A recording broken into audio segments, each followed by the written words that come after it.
Steam is currently running their Deckbuilders Fest until the 11th of May, and I wanted to highlight 18 amazing games that you should check out before the fest is over.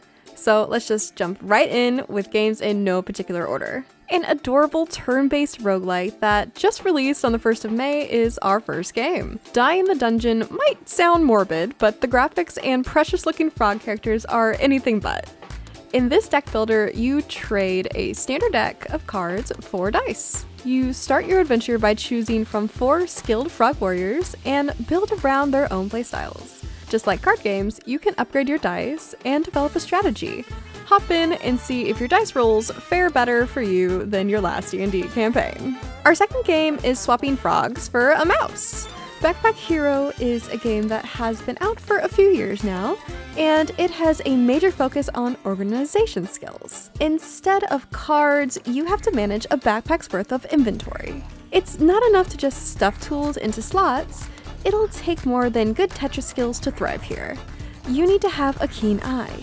If you have a bow, you need to place it in an appropriate slot to be able to make use of the arrows in your bag. So if you like puzzles with your Tetris, then this might be a fun option. Game 3 might look familiar to any Vampire Survivors fans.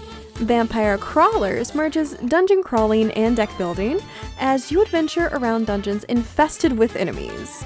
Cards are your attacks, so pick wisely when defending yourself from hordes of bats and ghouls. Some cards target one enemy, while others target all of them. Think about that when assigning buffs to cards and strategizing to find the best card combos. Game number 4 is our first auto battler. Turnbound has you battling for freedom against a haunted board of tiles. Protect your hero tile with armor, weapons, and health potions. The strategy is to fit the best lineup of tiles onto your board, so you might need to dust off your Tetris skills once you've prepped your board. The auto battling starts, and you fight the haunted board keeping you trapped here. Number 5 brings us a beetle battler. Kabuto Park lets you enjoy a fun summer of catching cute bugs, training them to be the very best there ever was, and watching them demolish the competition in Beetle Battle Championships. If your beetle fails in battle, look to upgrade your equipment. This short bug collector that sets a cozy mood seems to be the perfect game to grab for a weekend session where you miss summer or the outdoors. It's time for another roguelike. I picked Pirate Outlaws 1 because it looks like the sequel has a lot of negative reviews and the overall tag is mixed. The very positive related first game is a deck builder that has you becoming a pirate outlaw and challenging monsters, both human and animal, in combat. In place of bosses, you will face a powerful champion every 10 battles, so make sure to make the most out of those warm-up challenges. For number 7, I could have gone with either Monster Train 1 or 2. I picked the first game because it has a deeper discount, but both are on sale right now. So we have another roguelike with this one, and this is all about protecting a train from monsters. Clear out waves of enemies because you can't afford for this train to be late. This game might not have as much as the sequel, but it still has multiplayer, daily challenges, and custom challenges that you can share with your friends. Plus, it comes with 3 major updates for free: Friends and Foes, Wild Mutations, and Herzl's Workshop. Number 8 throws us a bit of a loop. Loop Hero's main mechanic is a time loop. After being thrown into an inhabitable chaos, set up the world around you with cards. Place the enemies, the buildings, and whatever else they shoved into those cards. Grow a survivor's camp and upgrade each class of heroes. Unlock cards, upgrade them, and watch out for devious motivations from those who guide you on your quest. Number 9 brings us a grid in the spirit realm. Welcome to Death Howl, an open world deck builder where you craft your cards and claim totems. This is a very grim looking game where you play as a mother trying to save her son. Travel through 4 realms that are divided into 13 regions, and those are filled with 30 different types of enemies. Each will have their own use of the tiles and their attacks, so be wary and learn quickly. I was shocked because for some reason I thought this would be a short, like 10-hour game, but it actually says that it has 25 plus hours stuffed into this title. Now, I have put many hours into the demo for number 10, Lunchbreak Tactics demo came out when I was really getting into my deck building era, and I was able to talk about it a lot because I just really loved it. Taking place in the back room of the supermarket that you work at, pick a leader in 2 sets of cards, and jump into asynchronous battles with other players. Your leaders have unique buffs that you should try and figure out the best pairing of the card families with. Each set of cards has a theme and a playstyle, and the best part is mixing them to find the best and craziest combos. Each turn has a market phase where you can buy new cards or freeze them for next time. This game is great at allowing for strategy during the setup phase, but taking away the actual execution when the fight takes place through auto-battling. Now we take a pivot into creature collecting with Moonstone Island. I've been hearing so many great things about this game since the initial early access launch. After a broom ride goes wrong on your way to your alchemy exam, you crash land on an island full of kind townspeople. Now you spend your days finding cute creatures, growing crops, brewing potions, and maybe even finding love. Each of the creatures has an elemental type and a number of cards to use in battle, so mixing up your teams is recommended. Number 12 is a deck building classic, Slay the Spire.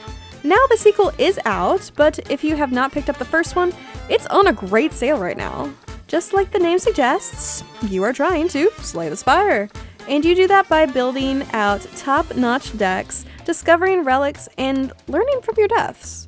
This game has the most cards out of all the games on the list with a massive 350 plus card counts. This game is just massive if you want something to really lose yourself in for like a month at a time. For those who want to become a giant walking dice, Dicey Dungeons has your escape.